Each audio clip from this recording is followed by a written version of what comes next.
Hi, my name is Amy. Hey. Nice to meet you.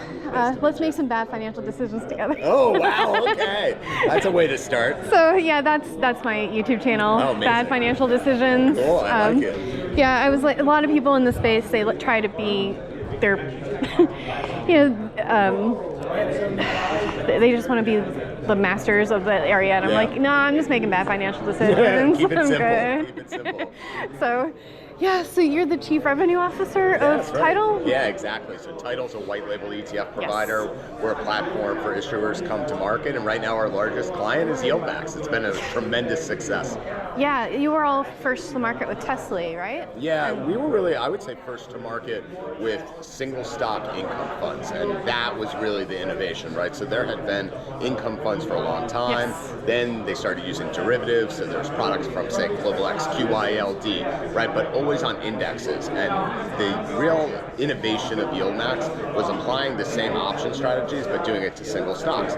Single stocks have higher volatility than indices, right? That's just math. That's how it goes. And therefore you can get more and more income. Obviously that comes with risk, and that has to be considered by the buyer, but certainly we broke every record with respect to the level of yield. So do you have a favorite kind of derivative for these kind of funds? Because like there's swaps and like all of these different types of things, and YieldMax started out with synthetics, but like for Ulti it changed over to just actually being in the stocks. Yeah. So this is kind of the inside baseball piece. Yeah. Oftentimes you structure the product, and that's my background, I was product structure.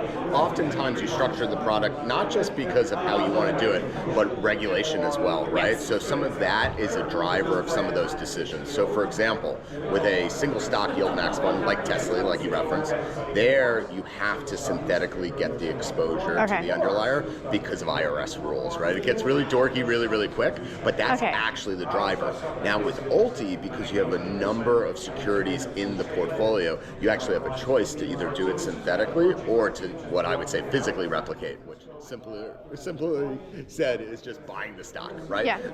So arguably, if we could just buy the stock and sell options against it, we probably would do it that way, but regulation actually forces us to do it. Yeah, because like Misty just changed its prospectus so that you have the options to do derivatives in case you run out of capacity because I haven't really paid that much attention to the legalities of it. Also, just like the options market at some point, if there's so many MSTR option funds. So exactly, that's really just forward thinking from YieldMax, looking at the reality of Misty's success right now, being over $5 billion in assets, and you realize that you're actually a pretty large holder of these options, and again, you have some regulation around how much options a single entity can hold. And there's ways to do things differently.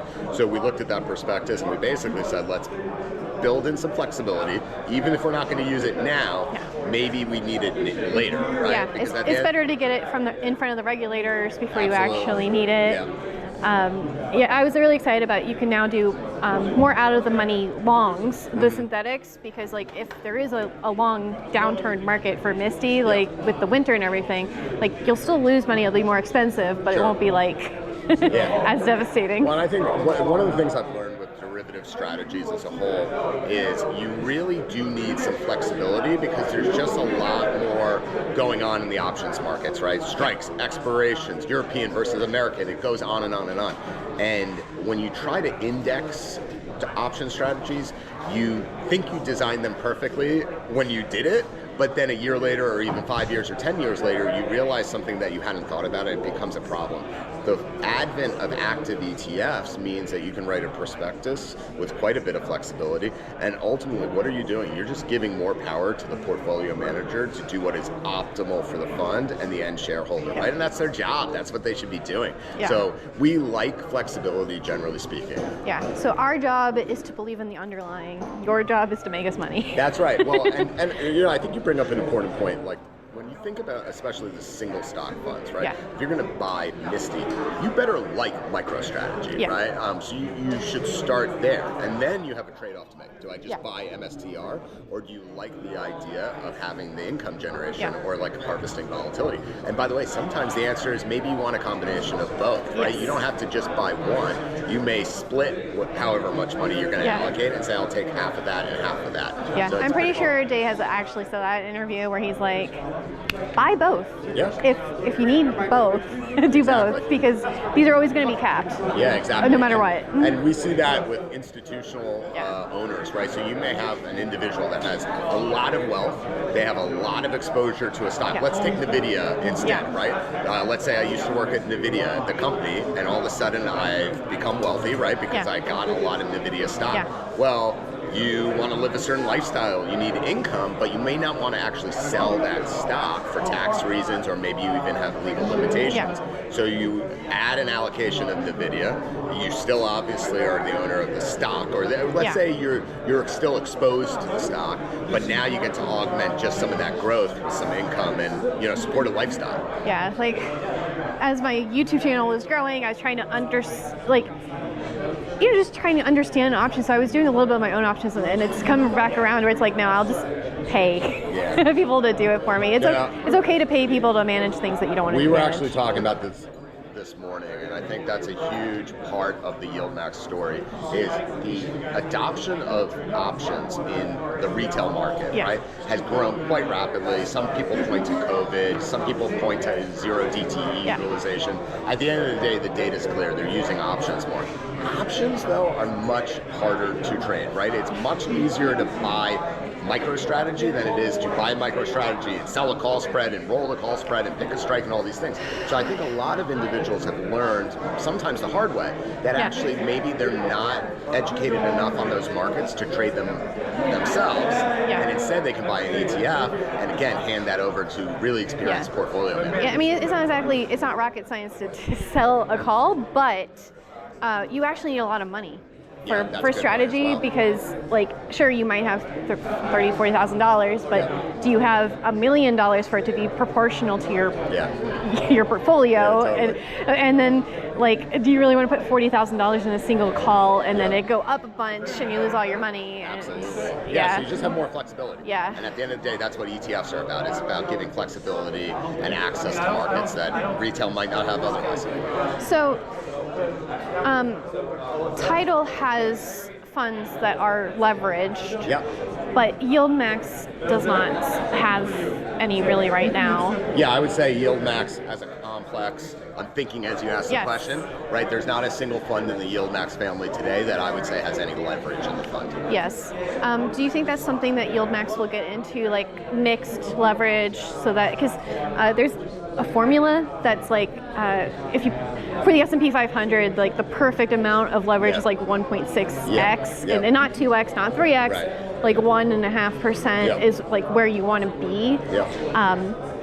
Is there anything planned or anything? There's definitely been discussions, actually for a long time, I would say, within the client group, YieldMax, which is exactly thinking about, if you look at the market, we know there's appetite for leverage, we know there's appetite for income. Obviously bringing those together could create a new market, a new opportunity. But I think you're also smart to kind of say, well, that sounds maybe too simple, right? Oh, we're just going to leverage what we're already doing. What is actually the optimal structure? And maybe it's not 2x, maybe it's a different number, or even how you reset the leverage can be different. So there's lots of different things. So I would say, as always, the YieldMax group has been so focused on making sure if they're going to design a product, they want it to be the best product. So, that can take time to do right. Yeah, honestly, I love the basket funds like LFGY and 5e and all of those. I would really love to see a weighted YMAX. Okay. Where it's over the last 3 months, which ones have had the highest yields per dollar.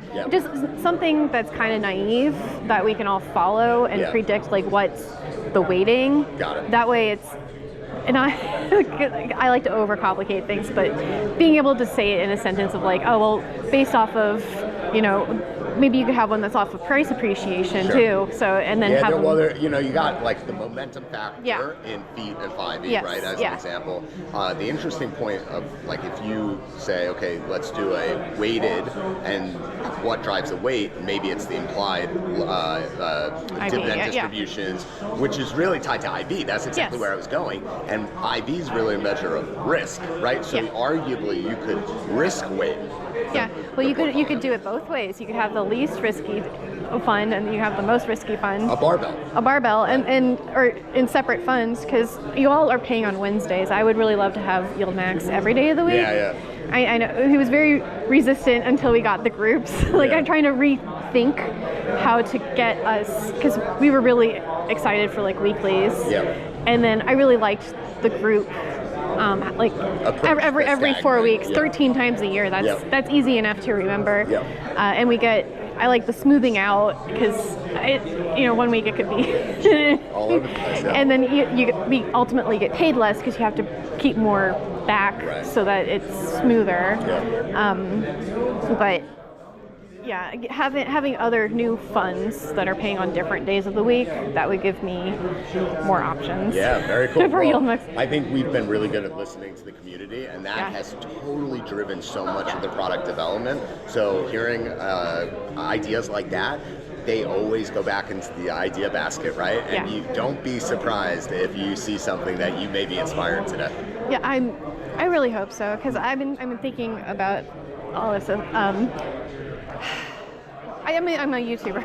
So it's like, what would I like to be invested in that I can tell people about? Because I like feet and I like 5e, but I think 5e is going to be the winner in 5 years.